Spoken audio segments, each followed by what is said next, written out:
Good evening. This is my presentation, task 2 on socio-emotional learning.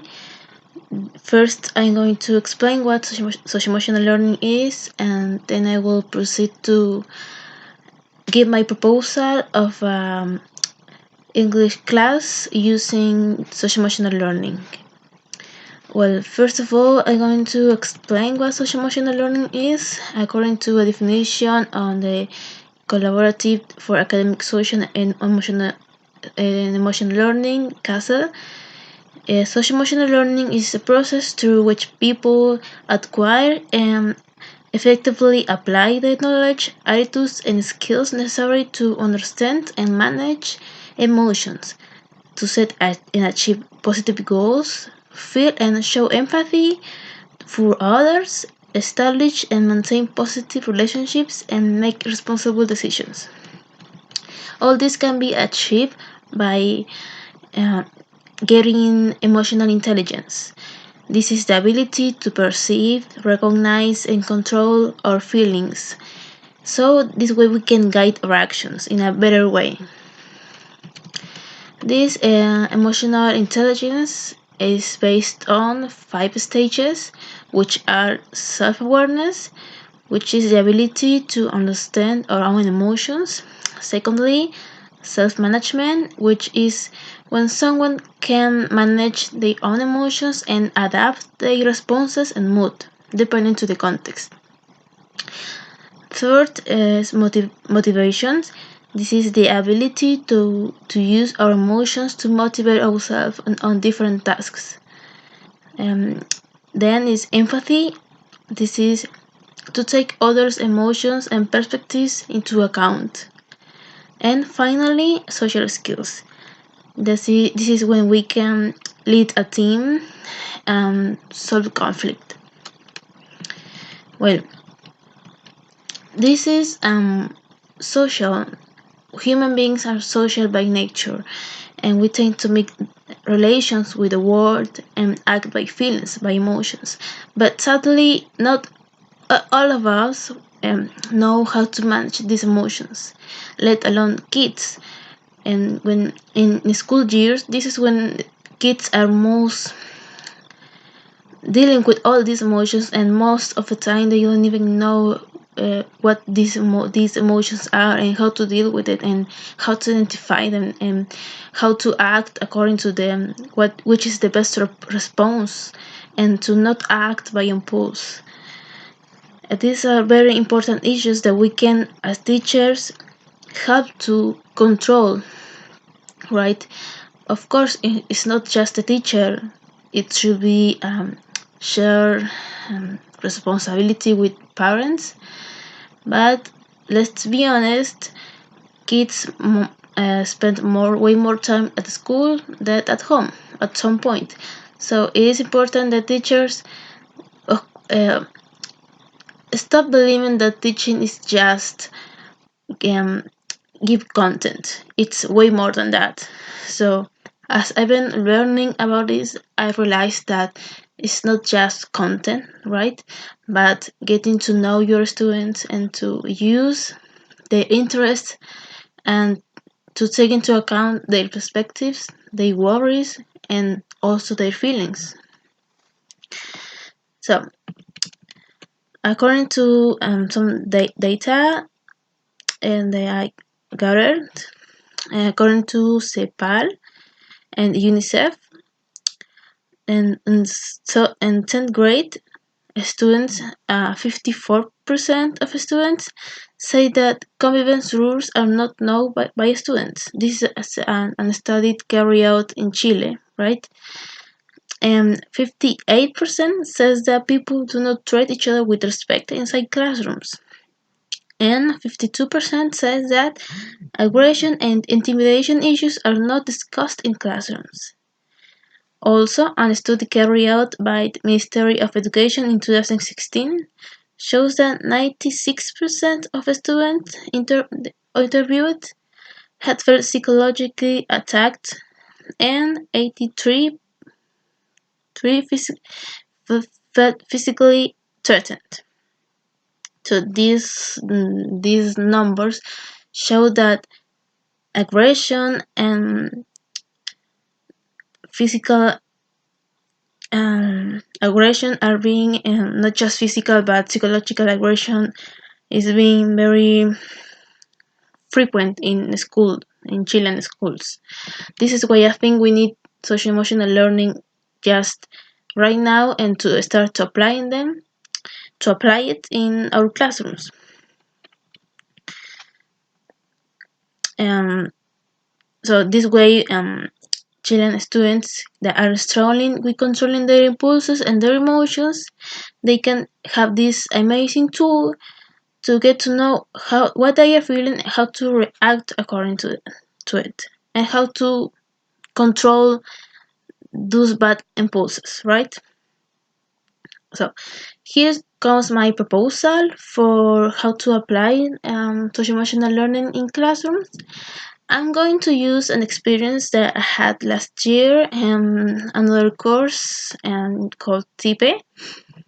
This is because I'm not going currently to a lab, but I'm using this experience because according to the proposal I designed, is more suitable this experience rather than the strike at university. I feel way more comfortable using this. So I hope there's no issues, no, right?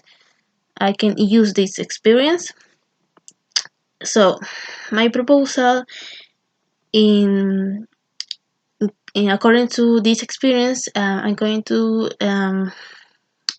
say the context of this class where in this class there were like 45 students and they all of them were very loud, and teacher was always trying to get their attentions to give instructions for them to accomplish tasks, but they didn't listen. And of course they were kids, they were like 50 years old, more or less.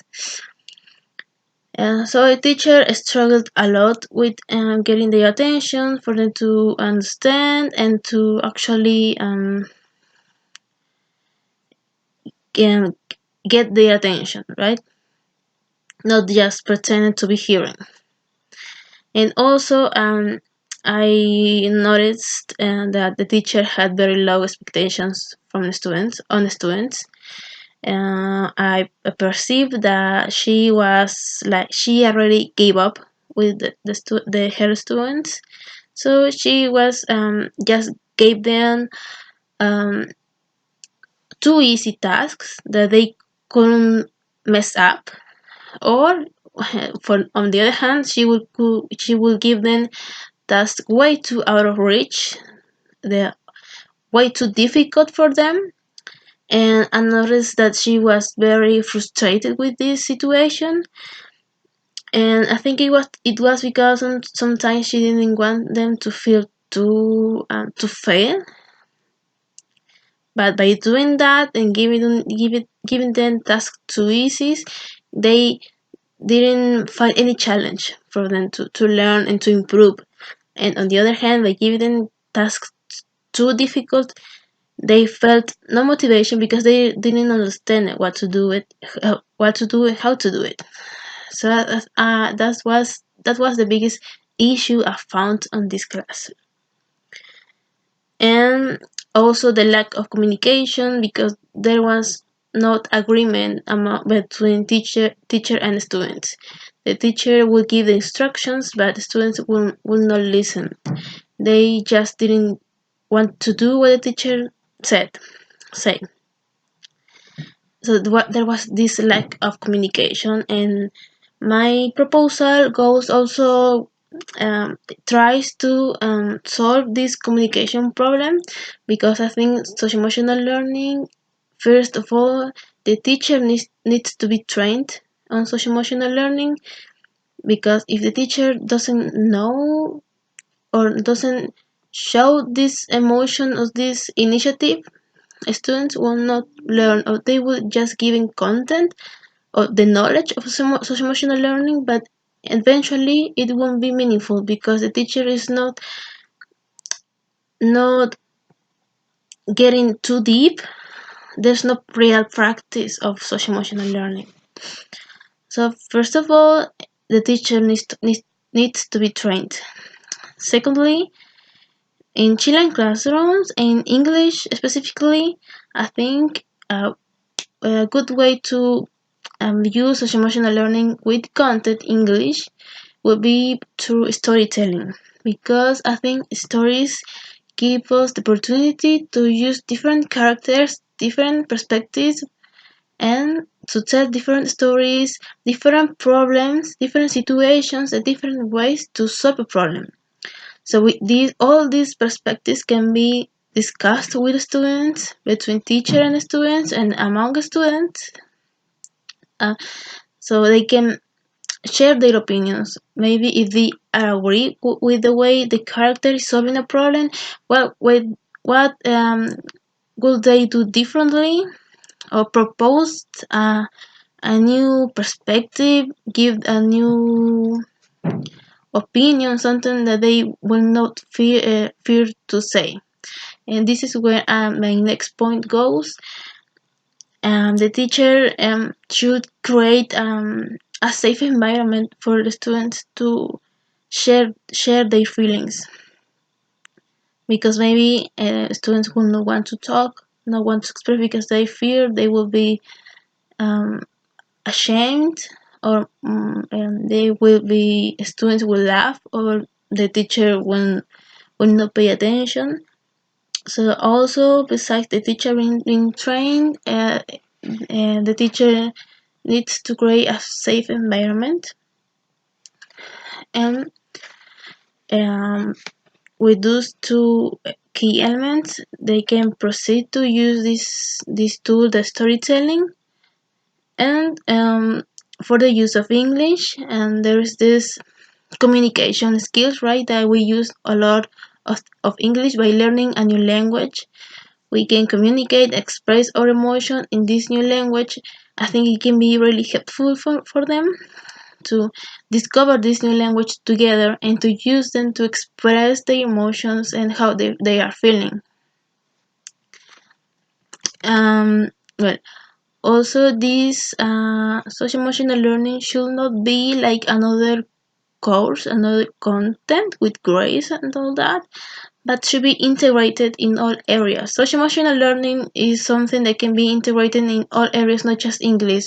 That was just like an example, right?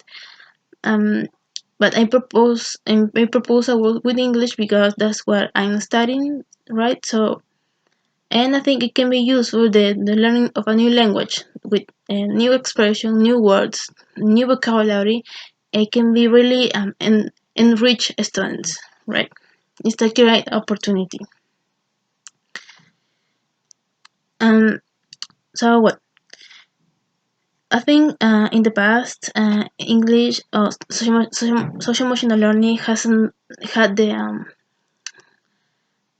right importance, because it has been always considered like a luxury, but it really doesn't. It is a necessity, and should be applied immediately, um, in Chile and in all countries everywhere, because it is proven actually that not just it is important intelligence that goes with mathematics, or physics, or chemistry. Also, it is important being social emotional intelligent.